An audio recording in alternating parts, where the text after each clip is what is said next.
Utsman bin Affan, sang dermawan pembeli surga. Seandainya aku berada di antara surga dan neraka, lalu aku tidak tahu kemana aku akan disuruh masuk, maka aku akan memilih menjadi abu sebelum aku tahu kemana aku akan dimasukkan. Beliaulah sahabat Nabi Muhammad Sallallahu Alaihi Wasallam yang sangat takut akan azab Allah yang syarat dengan kengeriannya.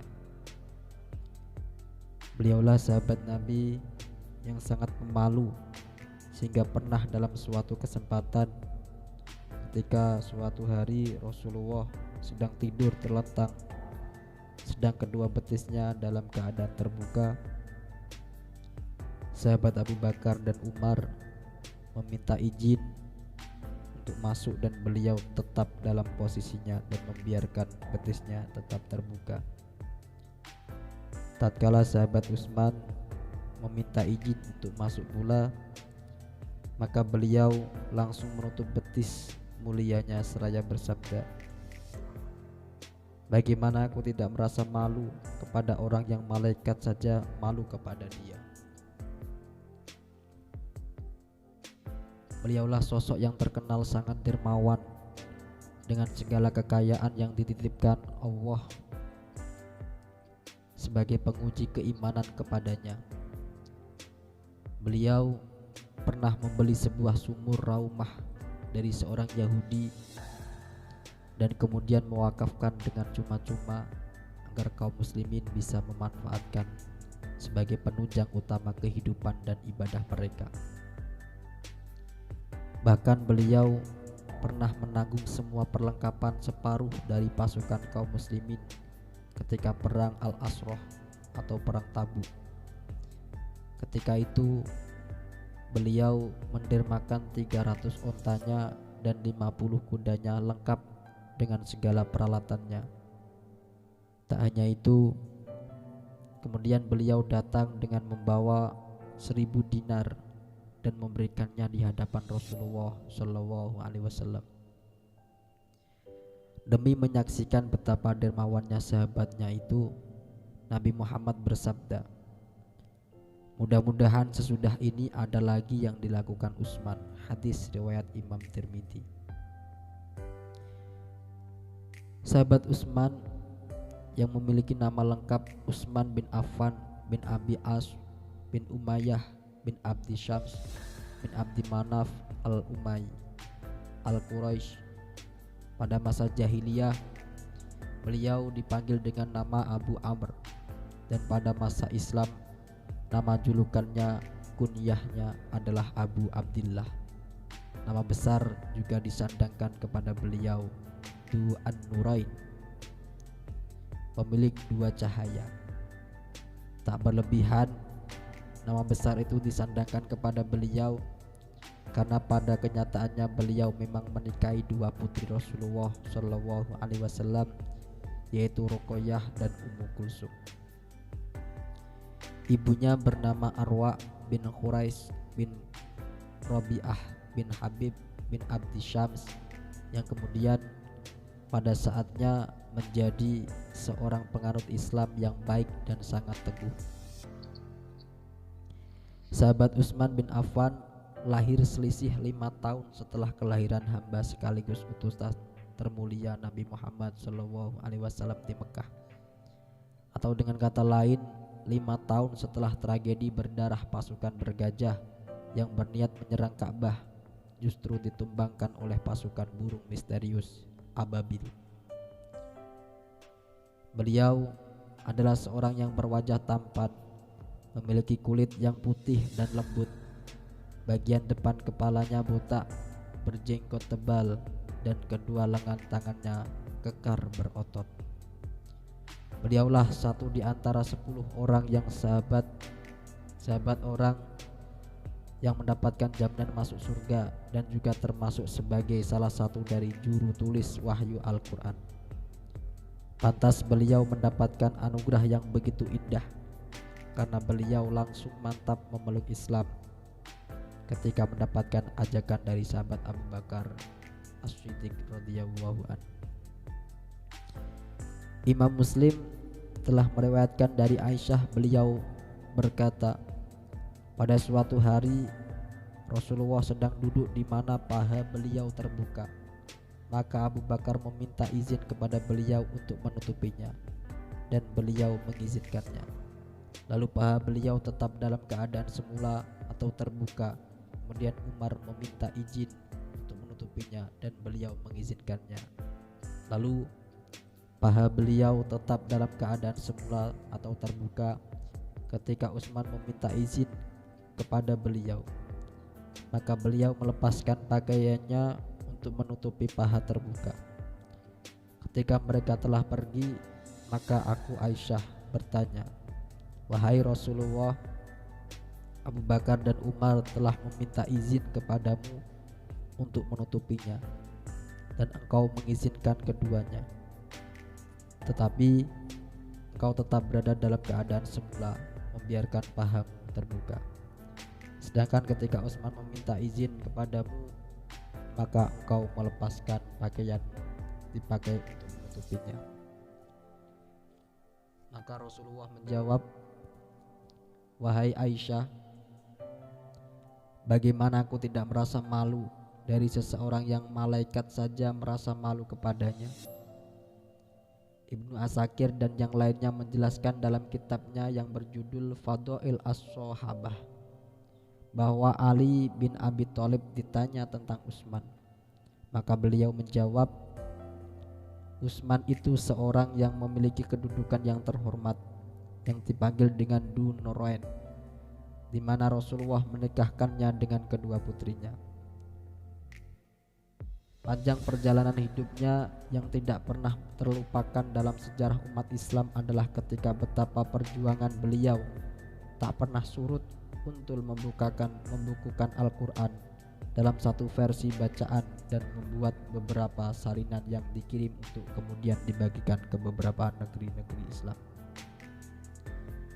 Menghimpun umat untuk menggunakan mushaf yang telah berhasil dikumpulkan sahabat Abu Bakar. Beliau kemudian memerintahkan untuk menyalin naskah-naskah Al-Quran dari mushaf tersebut serta membukukannya. Juga memerintahkan umat Islam agar berpatokan kepadanya dan memusnahkan mushaf yang dianggap bertentangan dengan salinan tersebut. Atas izin Allah, melalui tindakan beliau, kemudian umat Islam mampu tetap memelihara keotentikan Al-Quran yang kemudian dikenal dengan nama Ros Utsmani hingga sampai saat ini dan sampai kelak bumi digulung untuk menyempurnakan kisah kiamatnya. Kerendahan hatinya disebutkan dalam sebuah riwayat yang diangkat oleh Imam Ahmad bin Hambal dalam kitab Musnadnya dari Yunus, yang menyebutkan bahwa ketika Al-Hasan ditanya tentang orang yang beristirahat pada waktu tengah hari di masjid, maka ia menjawab, aku melihat Utsman bin Affan beristirahat di masjid, padahal beliau sebagai khalifah. Ketika ia berdiri nampak sekali bekas kerikil pada bagian rusuknya, sehingga kami berkata, ini Amirul Mukminin, ini Amirul Mukminin. Abu Hurairah sebagai perawi hadis terbanyak dari kalangan sahabat Nabi juga berpendapat tentang sahabat Utsman bin Affan dengan perkataannya, Utsman bin Affan telah membeli surga dari Rasulullah sebanyak 2 kali. Pertama, saat ia melengkapi peralatan pasukan perang Al-Asrah atau Tabuk. Yang kedua, saat ia membeli sumur Raunah. Hadis riwayat Al-Hakim dan Ibnu Asakir. Sahabat Utsman bin Affan seorang yang kaya raya dengan harta melimpah, namun tak pernah merasa memilikinya. Cukup sudah hartanya hanya tangan yang memegangnya, namun tak sampai hati turut campur mengurusnya, sehingga mengganggu penghambaannya kepada Dat yang memberikan rezeki kepadanya. Pada masa pemerintahannya, wilayah Afrika, Tabaristan, Khorasan, Armenia, Kirman, Sajastan, dan Kaukas, berhasil dibebaskan oleh seorang sahabat yang lembut hati dan sering menunaikan ibadah haji ini. Selain itu, sahabat Utsman bin Affan adalah orang pertama yang melakukan perluasan area Masjid Haram dan Masjid Nabawi, membangun pangkalan laut, mendirikan gedung peradilan yang ketika pada kekhalifahan sahabat Abu Bakar dan Umar proses peradilan masih dilangsungkan di masjid, dan memerintahkan untuk membentuk kepolisian negara. Beliau juga sahabat yang pertama kali mendahulukan khutbah dalam sholat Id dan menambahkan adzan dalam sholat Jumat.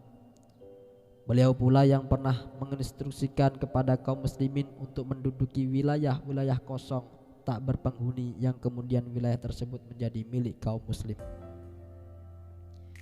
Dalam hidup sahabat Utsman bin Affan pernah menikah dengan 8 orang wanita dan 4 diantaranya meninggal dunia. Para bidadari yang pernah menghiasi hari-hari sahabat Utsman bin Affan itu antara lain Fakhitah, Ramlah, Nailah, dan Ummu Banin. Dari hasil pernikahannya, beliau dikaruniai 17 orang anak dan 9 orang laki-laki dan 8 putri. Putra-putri beliau adalah Abdullah Al-Akbar, putra sulung, Amr, Walid, Umar, Khalid, Said, Abdul Malik, dan Abdullah Al-Asghar. Sebagai bukti dari betapa beliau termasuk sebagai dari sahabat Nabi yang dimuliakan adalah ketika beliau pernah suatu kesempatan naik ke puncak gunung Uhud bersama dengan sahabat Umar, Abu Bakar, dan Nabi Muhammad. Ketika itu gunung Uhud berguncang dengan hebatnya sehingga Nabi Muhammad bersabda, "Tenanglah gunung, di atasmu ada Nabi, As-Siddiq, Abu Bakar, dan 2 saksi, Umar dan Utsman." Hadis riwayat Imam Bukhari. Ibnu Abi Hatim meriwayatkan dari Abdullah bin Umar seraya berkata dengan menukil firman Allah pada ayat Az-Zumar ayat 9 yang berbunyi, "Apakah kamu, hai orang musyrik, yang lebih beruntung? Ataukah orang yang beribadah di waktu-waktu malam dengan sujud dan berdiri, sedang ia takut kepada azab akhirat dan mengharapkan rahmat Tuhannya? Katakanlah, adakah sama orang-orang yang mengetahui dengan orang-orang yang tidak mengetahui? Sesungguhnya orang yang berakallah yang dapat menerima pelajaran." Yang dimaksud dalam ayat ini adalah Utsman bin Affan, katanya. Malam itu ketika Sayyidina Utsman bin Affan tertidur, Allah mengirimkan pesan kepada beliau dalam mimpinya. Malam itu beliau bermimpi bertemu dengan para kekasih yang telah lama dirinduinya, Nabi Muhammad, Abu Bakar, dan Umar. Kemudian beliau berkata, "Aku bermimpi bertemu Rasulullah, Abu Bakar, dan Umar. Mereka mengatakan kepada saya, Anda akan berbuka puasa bersama kami malam ini." Hadis riwayat Imam Ahmad. Dan benar nyatanya, sahabat Utsman malam itu juga dibunuh oleh sekelompok pemberontak yang dipimpin oleh Abdullah bin Sabah yang berkeinginan untuk menggulingkan keperintahan sahabat Utsman karena mengklaim sahabat Utsman melakukan praktek nepotisme dengan mendudukan kerabat-kerabatnya pada kursi kementerian. Pembunuhan kepada sahabat yang dijamin masuk surga oleh Nabi Muhammad pada pagi hari ketika beliau sedang membaca Al-Quran di rumahnya.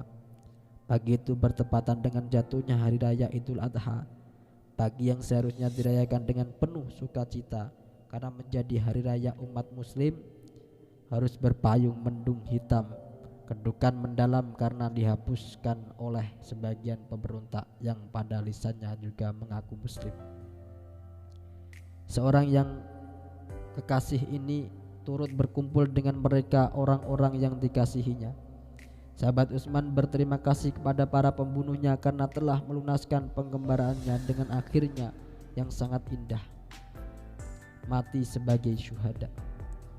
Jauh hari sebelum tragedi berdarah ini terjadi, Rasulullah sebenarnya telah mengabarkan kepada sahabatnya ini bahwa ia akan menemui kematiannya dengan jalan yang dolim setelah sebelumnya akan menghadapi fitnah yang kejam.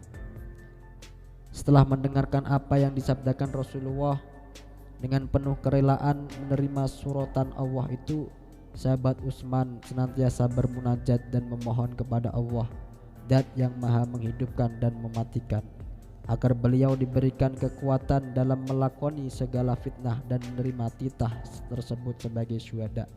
Dengan ikhlas, kala itu Rasulullah bersabda, "Wahai Utsman, sesungguhnya Allah akan mengenakanmu dengan gamis atau pakaian. Jika mereka ingin melepaskan gamismu itu, maka janganlah kamu melepasnya untuk mereka." Saat Rasulullah Shallallahu Alaihi Wasallam wafat, kala itu sahabat Utsman sedang berusia 58 tahun, dan ketika beliau menjabat sebagai khalifah, kala itu bertepatan pada tahun ke-24. Dengan usia 70 tahun, namun ketika memangku jabatannya sebagai khalifah baru berjalan 12 tahun. Pembunuhan yang direncanakan dan telah berpetakan oleh Nabi Muhammad SAW terhadap dirinya pun terjadilah. Beliau Nabi Muhammad mangkat sebagai syuhada pada tahun 35 Hijriah dalam usia 82 tahun. Diriwayatkan oleh Abu Nuaim dalam kitabnya Hulyah al-Auliyah dari Ibnu Sirin bahwa ketika sahabat Utsman terbunuh, maka istri beliau berkata, "Mereka telah tega membunuhnya, padahal mereka telah menghidupkan seluruh malam dengan Al-Quran."